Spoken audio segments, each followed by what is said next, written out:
Happy Monday, Trinity family. My name is Gail Sigler, and I jumped on here this evening to chat with you for a few minutes about something that occupies a lot of my time and whenever I'm thinking about things, and that is the structure or lack of structure of our family unit and how it affects our world. And I just think, oh my gosh, we are so dysfunctional. Where did that come from? Why is it not like when I grew up? Oh my. Well, I'm in Bible study fellowship, and this year we're studying Genesis. And God really smacked me on the hands for that kind of thinking and said, Sister, you better take a look at my book, my word, and what I have to tell you. And I got to looking at this, and it's like from the very beginning when we started studying, Adam blames Eve for getting kicked out of the garden.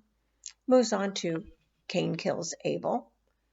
Abraham lies twice about Sarah not being his wife, but being his sister.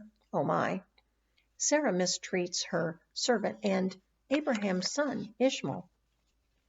Lot offered his daughters up for any of the men in town to deal with. Isaac also lied about his wife being his sister.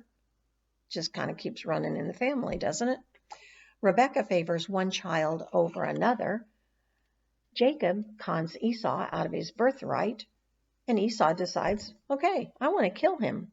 What dysfunction? And he goes on.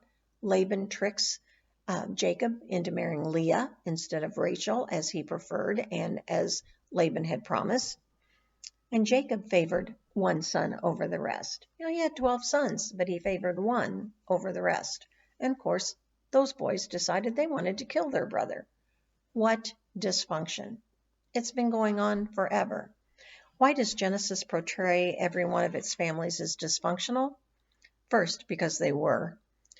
The Bible is painfully honest about the Jews generally and about the heroes of the Jewish people specifically. Second, to show us that even great men and women have family problems. And third, to make it clear that family pain and tragedy are the human norm, not the exception. What can we do about this? What can we do to change family structure, to change everything that's going on in the world? We talk about the political stuff, but the racism and everything. How do we change that? How do we make things better for our children and our grandchildren? Recently, I posted a devotion on Facebook that I thought answered some of this, or at least put my fears at ease a little better.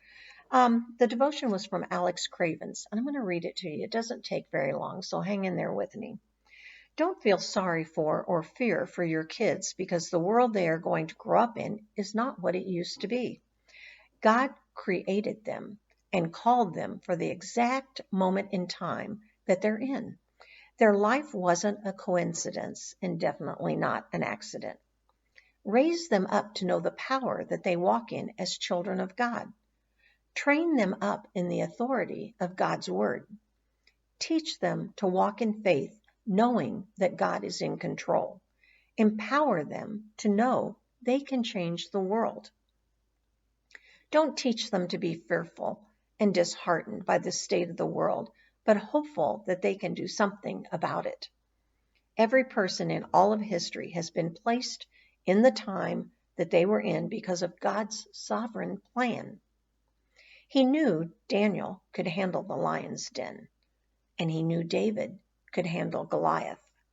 He knew Esther could handle Haman, and he knew Peter could handle persecution.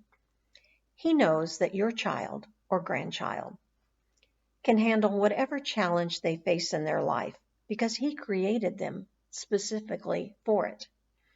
Don't be scared for your children, but be honored that God chose you to parent or grandparent this generation that is facing the biggest challenges of our lifetime. Rise up to the challenge. Raise Daniels, Davids, Esthers, and Peters. God isn't scratching his head wondering what he's going to do with this mess of a world. He has an army that he's raising up to drive back the darkness and make him known all over the earth. Don't let your fears steal the greatness God placed in them. I know it's hard to imagine them as anything besides our sweet little babies, and we just want to protect them from anything that could ever harm them. But they were born for such a time as this. So I pray that you will remember that, and as you parent and grandparent, I pray that you will raise Daniels and Davids and Esthers and Peters. Take care and have a great day.